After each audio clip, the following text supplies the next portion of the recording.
नमस्कार, मैं मोन्टू राज, anti corruption India से स्वागत है आपका। तमाम बार हमने सड़कों पे, बाज़ारों में स्ट्रीट वेंडर्स देखे हैं जो रोड पे, रोड के साइड में या फुटपाथ के ऊपर अपने विक्रेता जो होते हैं वो काम करते हैं। तमाम शिकायतें ये भी रहती हैं जो नगर निगम है या फिर पुलिस अथॉरिटी है वो उनको परेशान करती है।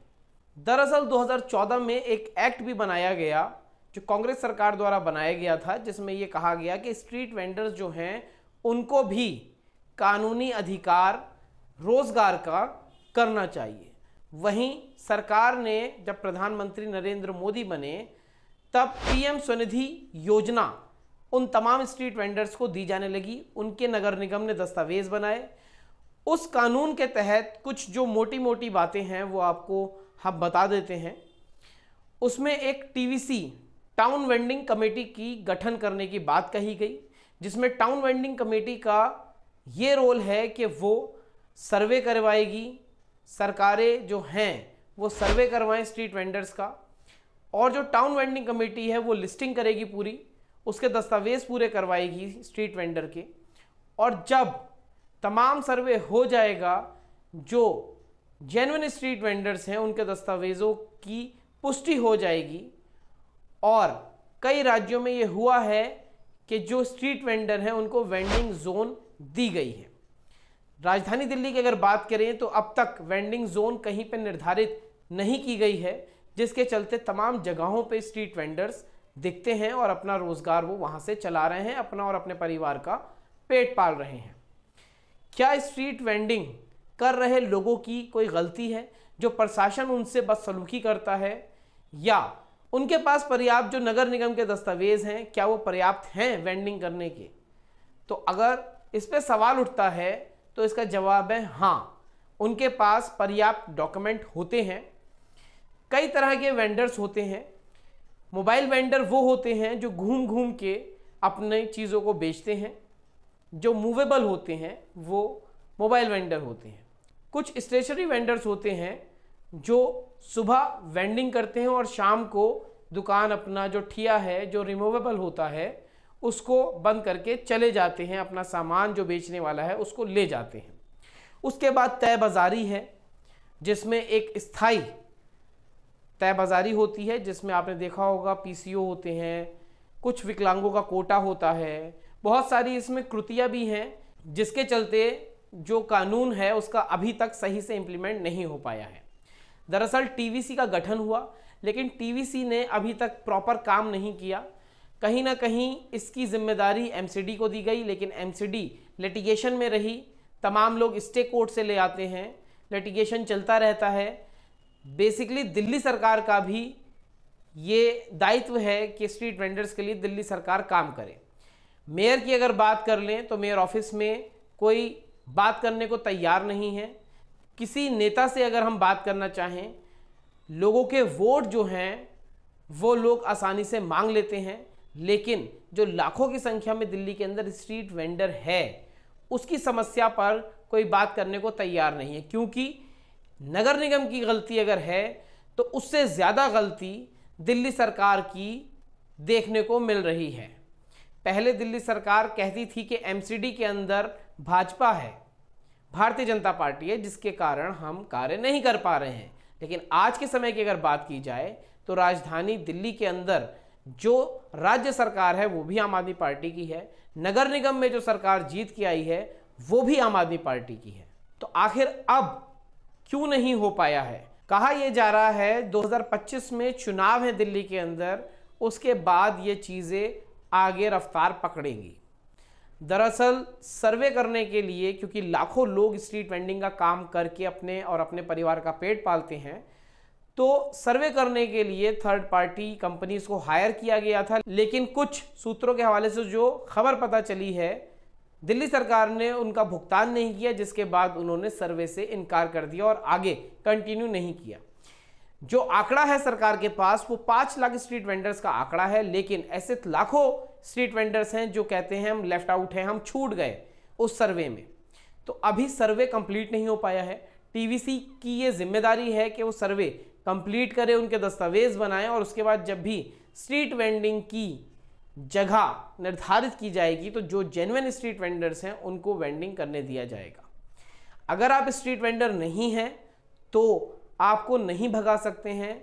जो हैरेसमेंट करा जाता है सरकारी संस्थानों द्वारा, नगर निगम या फिर पुलिस द्वारा, वो नहीं कर सकते हैं। मिनिस्ट्री ऑफ अर्बन से भी 2020 में सेक्रेटरी द्वारा एक लेटर दिया गया था। वहीं जो बड़ी बड़ी संस्थाएं काम कर रही हैं स्ट्रीट वेंडर्स के लिए, उन्होंने भी नगर निगम से तमाम जो है वो बातचीत करके तमाम डीसी और डीसीपीज और पुलिस कमिश्नर, उन तमाम जो अथॉरिटीज़ हैं उनके सीनियर ऑफिशियल्स को ये मैसेज कहलवा दिया गया है और उनको पास कर दिया गया है कि स्ट्रीट वेंडर्स के साथ आप बदसलूकी ना करें।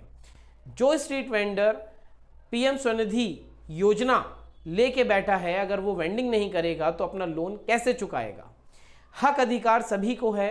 देश के जो प्रधानमंत्री हैं वो कहते हैं कि अपना रोजगार करो, स्वयं रोजगार करो। तो स्ट्रीट वेंडर जो है वो भी स्वयं रोजगार कर रहा है। मेक इन इंडिया पे बल दिया जा रहा है। तमाम इस तरह की चीज़ें की जा रही हैं जिसका जो राजनेता हैं वो पुरजोर सपोर्ट कर रहे हैं, लेकिन धरातल पे देखने को इसकी उलट तस्वीर मिलती है। जो अथॉरिटीज़ हैं वो स्ट्रीट वेंडर्स को परेशान करती हैं, पैसे उगाही करती हैं, कानूनी दावपेच में फंसाती हैं। जबकि जो स्ट्रीट वेंडर हैं, जो मोबाइल वेंडर्स हैं, उनके लिए तमाम नियम बन चुके हैं, लेकिन क्योंकि अभी आगे इसके काम नहीं हो पाया है, जो टीवीसी है वो भी ख़त्म की जाएगी। नई टाउन वेंडिंग कमेटी का गठन किया जाएगा 2025 तक, शायद ये हो जाए। जब नई टाउन वेंडिंग कमेटी का गठन होगा तो वो स्टेशनरी वेंडर और जो दूसरे प्रकार के वेंडर्स हैं उनके लिए भी काम किए जाएंगे, उनके लिए नए रूल्स बनेंगे, नए रेगुलेशन बनेंगे।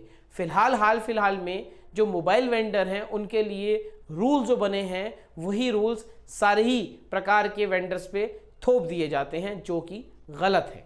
इसी के चलते जो तमाम स्ट्रीट वेंडर हैं वो एक ही तरह से देखे जा रहे हैं।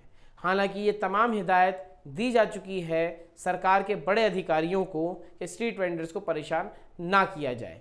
वहीं तमाम ऐसे लाखों लोग हैं जो बिना सर्टिफिकेट के, बिना दस्तावेज़ों के वेंडिंग करते हैं, इंक्रोचमेंट करते हैं, वो भी गलत है। जो सरकार ने नियम दिए हैं उसके अनुसार ना करते हुए भी इसके अंदर भी एक बड़ा करप्शन व्याप्त दिख रहा है। तमाम जो नेता बन के लोग आते हैं स्ट्रीट वेंडर्स के, उनके खुद के 10-10, 20-20 ठिये देखे जा रहे हैं। तय बाजारियों को उन्होंने किराए पे दे दिया है। हर महीने हज़ारों लाखों रुपए का वो किराया तक वसूल करते हैं। जिनका काम था स्ट्रीट वेंडर्स को संवारना, सुधारना, उनके हक के लिए आवाज़ उठाना, सरकार तक उनकी आवाज़ को पहुंचाना, आज वही कुछ पैसों की लालच में स्ट्रीट वेंडर का हक मार के करप्शन करने पे आमादा हो गए हैं।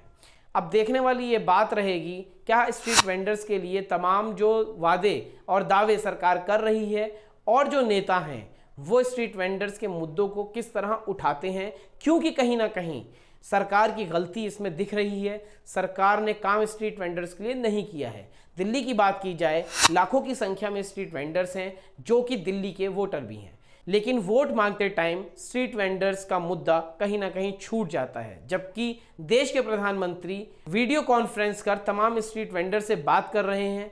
अब क्या ये हवाई बातें हैं या फिर कोई नेता जेन्युइन इनकी समस्याओं को समझ के इनके साथ सहानुभूति रखता है? क्या तमाम अधिकारी इनके साथ सहानुभूति रखते हैं? ये अपने आप में सवाल है, क्योंकि ज़मीन पे जो चीज़ें देखी जा रही हैं वो ये तमाम सवाल खड़े कर देती हैं।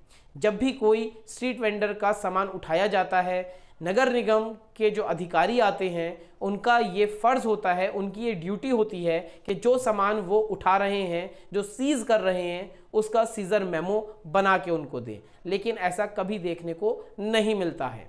वहीं अगर कानून की बात की जाए तो कानून, क्योंकि ये कम पढ़े लिखे होते हैं, इनके पास कानूनी ताकतें कम होती हैं, उसको अवेल नहीं कर पाते हैं। जबकि कानून तो सबको बराबर का अधिकार देता है, लेकिन स्ट्रीट वेंडर कम पढ़े लिखे होने की वजह से और कानूनी जो ज्ञान है वो कम होने की वजह से उनका शोषण निरंतर दिख रहा है।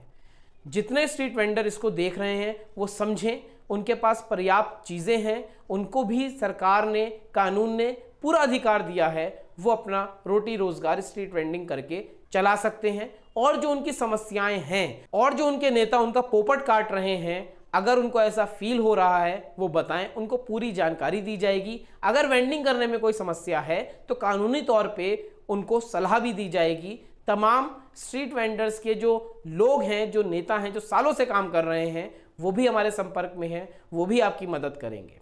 तो अगर कोई स्ट्रीट वेंडर परेशान है, उसको किसी तरह का भय है, सरकार, अथॉरिटीज़ पूरी तरह उसकी मदद करने को प्रतिबद्ध हैं, क्योंकि वो कानून के अंदर है। इस पूरी चर्चा पे क्या सोचते हैं, क्या राय रखते हैं, कमेंट द्वारा साझा करें। अगली अपडेट के साथ आपके समक्ष फिर प्रस्तुत होंगे। नमस्कार।